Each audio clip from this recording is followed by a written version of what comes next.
নমস্কার, দেখছেন talk to Bangla. আমি অভিষেক রয়েছে আপনাদের সাথে। এই মুহূর্তে যে খবর নিয়ে উপস্থিত হয়েছি, অযোধ্যার রাম মন্দিরের তহবিল তছরূপ এবং সেটাকে নিয়ে এই মুহূর্তে উত্তেজনা বাড়ছে এবং অবশ্যই যে দাবিটা উঠে আসছে, চম্পত রায় অর্থাৎ যিনি এই রাম মন্দির ট্রাস্টের জেনারেল সেক্রেটারি ছিলেন, যিনি অলরেডি ইস্তফা দিয়েছেন, তাকে এবং অনিল মিশ্রা তাকে এবং গোপাল রাও, এই তিনজনকে গ্রেপ্তার করতে হবে। এবং এই দাবিটা তুলছেন বার অ্যাসোসিয়েশন, অর্থাৎ একদম সরাসরি উত্তরপ্রদেশের হাইকোর্ট সেখানকার বার অ্যাসোসিয়েশনের যে উকিলরা, তারা একদম সরাসরি বলছেন যে এই কয়েকজন ড্রাইভার, কয়েকজন নিচুতলার কর্মী, তাদেরকে গ্রেপ্তার করলেই শুধু হবে না, তার সঙ্গে গ্রেপ্তার করতে হবে চম্পত রায়কে এবং অবশ্যই অনিল মিশ্রাকে, গোপাল রাওকে। গুরুত্বপূর্ণ প্রেক্ষাপট। এবং তারা যেটা বলছেন যে আমরা কেউ এদের হয়ে কেসে লড়বো না। অর্থাৎ বার অ্যাসোসিয়েশনের পক্ষ থেকে এই ধরনের কথা যখন বলা হয় এবং উকিলরা যখন এই ধরনের ঘটনায় রীতিমতন ক্ষোভ প্রকাশ করেন, তখন অবশ্যই বোঝা যায় যে সম্পূর্ণ বিষয়টা কিন্তু গুরুতর হয়ে উঠেছে। আপনাদের জানাই, এই সামগ্রিক ঘটনায় আরএসএস এবং বিজেপির মধ্যে কিন্তু একটা দ্বৈরথ তৈরি হয়েছে। কারণ আরএসএস এর পক্ষ থেকে একদম রাখা হয়েছিল এই চম্পত রায় কিংবা একদম অনিল মিশ্রা কিংবা গোপাল রাও, এদেরকে আরএসএস এর পক্ষ থেকে ট্রাস্টে রাখা হয়েছিল। কিন্তু এই মুহূর্তে একদম পিএমও থেকে বলা হচ্ছে কিন্তু, অর্থাৎ ইন্টারনাল যে সোর্স থেকে খবর, সম্পূর্ণভাবে এই ট্রাস্টটা এই মুহূর্তে একটা সিইওর হাতে থাকবে এবং সিইও হবেন পিএমওর কোনো একজন মানুষ। তো এই জায়গাটা নিয়ে কিন্তু একটা দ্বন্দ্ব তৈরি হয়েছে আরএসএস এবং বিজেপির মধ্যে। অন্যদিকে এই কেসটাই এই মুহূর্তে সুপ্রিম কোর্টে গিয়েছে। অবশ্যই গুরুত্বপূর্ণ প্রেক্ষাপট তৈরি হচ্ছে, প্রতিদিন প্রতিনিয়ত গুরুত্বপূর্ণ প্রেক্ষাপট তৈরি হচ্ছে, বিভিন্ন মানুষজনের বিভিন্ন কথাবার্তা এ নিয়ে উঠে আসছে।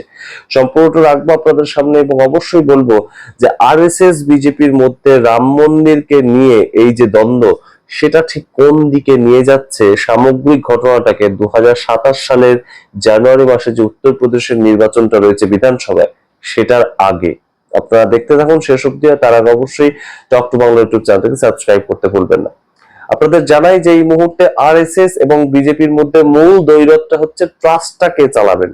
তার কারণটা হচ্ছে এই যে চম্পত রায় কিংবা অনিল মিশ্র, এরা অলরেডি ইস্তফা দিয়ে দিয়েছেন বটে, কিন্তু এদেরকে কেন পুলিশ গ্রেপ্তার করছে না, এই অভিযোগটা কিন্তু উঠছে। এবং অবশ্যই বার অ্যাসোসিয়েশন তাদের পক্ষ থেকে আইনজীবীরা বলছেন যে এদেরকে ইচ্ছে করে ছাড় দিচ্ছে পুলিশ। এবং পুলিশ কেন ছাড় দিচ্ছে? মুখ্যমন্ত্রী যেখানে বলে দিয়েছেন যে কোনোভাবেই কোনো পক্ষপাতদুষ্ট আচরণ করা হবে না, সেখানে কেন সম্পূর্ণ বিষয়টাকে নিয়ে এখনো পর্যন্ত কোনো ধরনের কোনো বড় কারো গ্রেপ্তারি নেই, সেই বিষয়টা উঠে আসছে। এবং সুপ্রিম কোর্টে শুনানিটা গিয়েছিল, কিন্তু সুপ্রিম কোর্ট বলছে যে আমরা এখনই শুনানিটাকে শুনবো না, আমরা শুনবো কিন্তু আরো কয়েকদিন পর।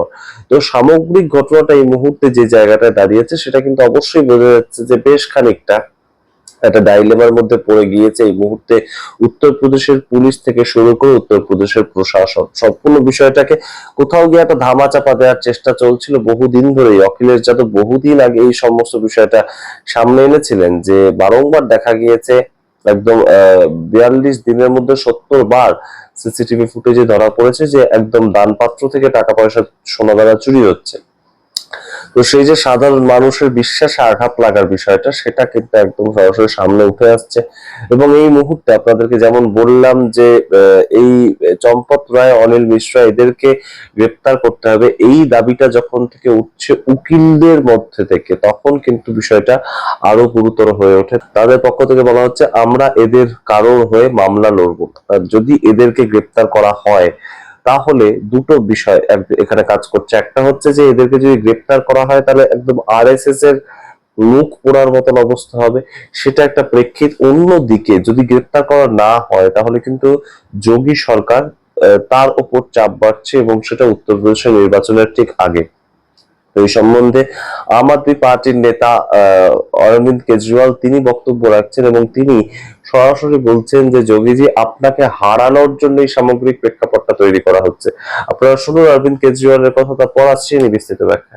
हिंदुओं ने चंदा चोर पार्टी को प्यार देने में कोई कसर नहीं छोड़ी,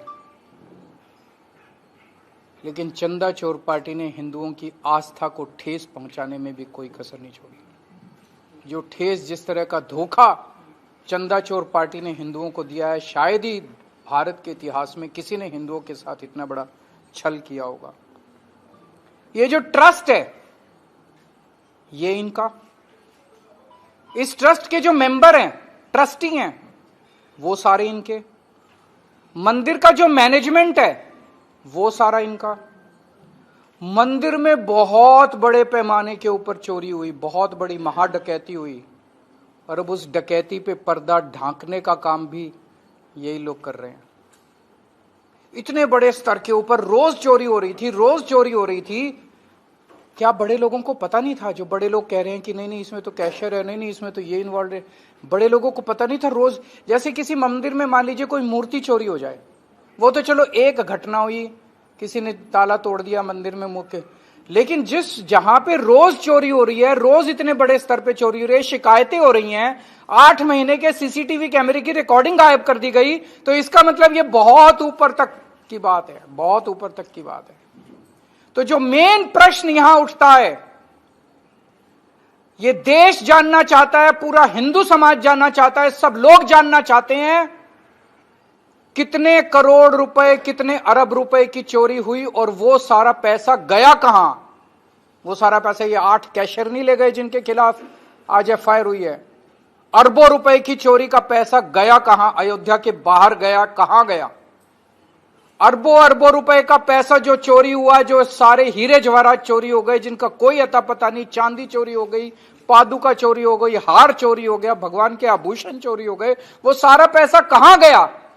उस पैसे का डेस्टिनेशन कहां है? बहुत ऊपर तक है इसके तार, बहुत ऊपर तक है। অর্থাৎ আপনারা বোঝার চেষ্টা করুন যে উত্তরপ্রদেশ যার, দিল্লি তার, এই কথাটা আমরা বারংবার শুনতে পাই। কিন্তু উত্তরপ্রদেশের নির্বাচনটা একদম যখন ঘাড়ের কাছে নিঃশ্বাস ফেলছে, সম্পূর্ণভাবে যোগী আদিত্যনাথের গভর্নমেন্ট সেটআপ তৈরি করে রেখেছে যে তারা জিতবে, সেই জায়গায় দাঁড়িয়ে কোথাও কি এই রকমের একটা চেষ্টা করা হচ্ছে যাতে যোগী আদিত্যনাথের রাজ্যে, যোগী আদিত্যনাথের প্রশাসন সেটা কতটা দুর্বল সেটা দেখানোর জন্য। তা না হলে কেন এখনো পর্যন্ত চম্পত রায় তাকে গ্রেফতার করা হচ্ছে না, কেন অনিল মিশ্রা তাকে হেফাজতে নেওয়া হচ্ছে না, এবং গোপাল রাও তাকেই বা কেন নেওয়া হচ্ছে না? অর্থাৎ শুধুমাত্র 8 জন নিচু তলার কর্মী, তাদেরকে গ্রেফতার করার মাধ্যমে কি সমস্ত বিষয়টা ধামাচাপা দেওয়া যাবে, নাকি এছাড়াও এর পেছনে বড় কোনো মাথা কাজ করছে, এবং সেটা কে ধরবে? এই প্রশ্ন এই মুহূর্তে উঠছে। এবং আপনাদেরকে যেটা বারংবার এমফাসিস করার চেষ্টা করলাম যে আরএসএস এবং বিজেপির মধ্যে একটা ক্রমাগত কিন্তু ইন্টারনাল ফাইট চলছে যে এই ট্রাস্ট বডিটাকে কারা কন্ট্রোল করবে। এই ট্রাস্ট বডিটা একদম সরাসরি নরেন্দ্র মোদী, অমিত শাহ তাদের পক্ষ থেকে, যেটা একদম অ্যাজ পার দ্য সোর্স খবর, সেটা কিন্তু তারা চাইছে একদম সিইওর মাধ্যমে সম্পূর্ণ ট্রাস্টটাকে কন্ট্রোল করা। কিন্তু আরএসএস বডি এতদিন ধরে ছিল, এবং তারা থাকা অবস্থাতে এই ধরনের এত বড় একটা চুরির অভিযোগ সামনে উঠে এসেছে। তো সেই জায়গাটা কিন্তু সবচেয়ে গুরুত্বপূর্ণ যে এদেরকে গ্রেপ্তার করলে আরএসএস এর উপর কালিমা লেপন করা হয়, আবার অন্যদিকে এদেরকে যদি গ্রেপ্তার না করা হয়, প্রশাসন কোথাও গিয়ে একটা বড় সড়ো জায়গায় আটকে রয়েছে, প্রশাসন ফেলিয়ার হচ্ছে, সেই জায়গাটা কিন্তু প্রতিষ্ঠিত হবে। আপনারা কি মনে করেন সামগ্রিক রিপোর্টের ভিত্তিতে অবশ্যই কমেন্ট বক্সে কমেন্ট করুন। দেখতে থাকুন টক টু বাংলা, অবশ্যই টক টু বাংলা ইউটিউব চ্যানেলটিকে সাবস্ক্রাইব করতে ভুলবেন না।